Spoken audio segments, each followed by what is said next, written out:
Let us discuss about Liebig method.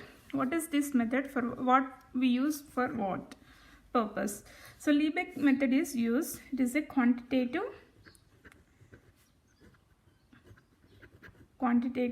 analysis. One of the quantitative analysis method that we mainly estimate by using this method carbon and hydrogen. So amounts of carbon and hydrogen in a particular sample we can estimate by using Liebig method. It may be any type of sample, like a coal sample you can take and any other sample you can take.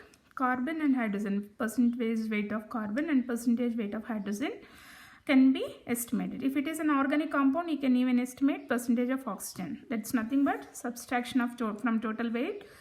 From total weight, if you subtract percentage of carbon and percentage of hydrogen, it will give percentage of oxygen. But based on this method, we are going to only estimate or find the percentage weight of carbon and hydrogen, and it is a quantitative method. Now let us discuss what this method will involve and what formula we use to calculate percentage weight of carbon and hydrogen. So this method basically involves you take the sample and having carbon and heat it with CuO, cupric oxide. CuO will react with carbon and converts into carbon dioxide. So 2 moles of this and leaves 2 moles of copper. So this is the first way to convert carbon into carbon dioxide. In this method, carbon is converted to carbon dioxide. Means it's an oxidation method. Okay.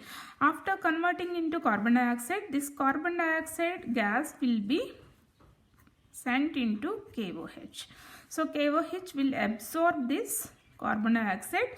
By measuring, we are going to find weight of carbon dioxide in this case.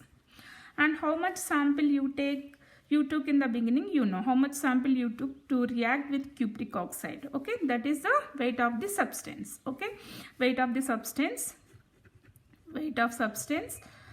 how much you take, 1.1 gram or 0.5 gram, that you have to know.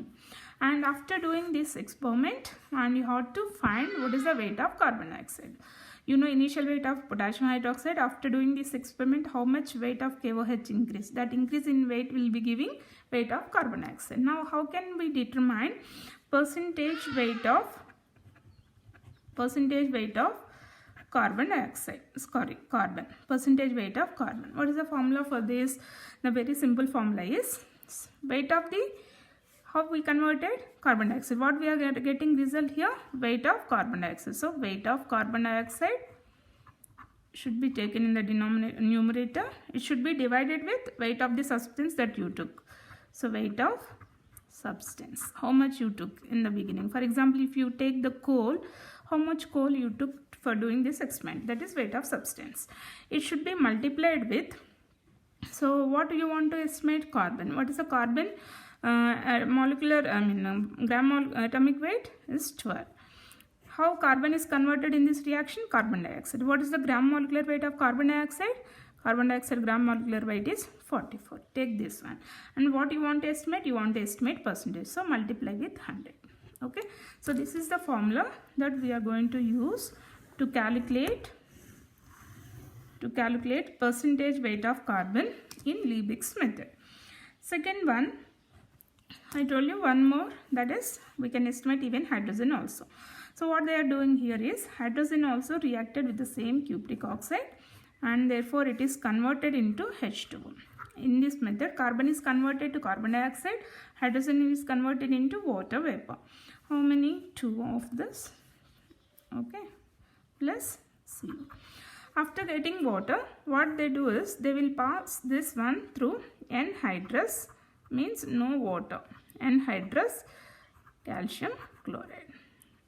Okay, so they will pass this water vapor through the container calcium chloride, which is anhydrous. Then it will absorb water. So initial calcium chloride weight you know.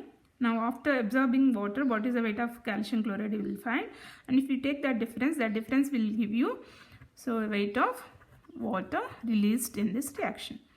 Weight of the water you are going to get. Now what is the formula to calculate let's see. So percentage weight of hydrogen is equal to weight of what it was, hydrogen is converted into water, so weight of water that you are going to get in this experiment. After doing this experiment, this value will be obtained, this is the value. And what you took initially, how much substance you took to react with cupric oxide, that is the weight of substance. So divided by weight of substance, how much you took to react substance, and it should be multiplied with whose percentage you want to find? Hydrogen. How many hydrogens are involved in this reaction? 2. So 2 divided by how it is converted? It is converted into water. So what is the water gram molecular weight? So 18. And in order to convert into percentage, you have to multiply with 100. These are the two formulas that we are going to use to calculate percentage weight of carbon and percentage weight of hydrogen by using Liebig's method. What reactant we are using? In addition to your carbon and hydrogen, we are using cupric oxide as a reagent, and it will oxidize the carbon and hydrogen into carbon dioxide and water vapor.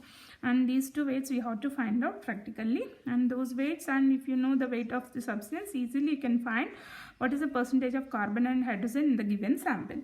And if you know, here you got, let's say after doing calculation X%, after calculating Y%. If you know these two values, and if it is an organic compound which is having only carbon, hydrogen and oxygen, even you can determine percentage of weight of oxygen also if it has no other heteroatom.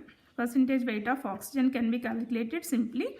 So total percentage of elements in any compound should be 100, and this compound is having only, if it is having only carbon, hydrogen and oxygen, then only this is useful.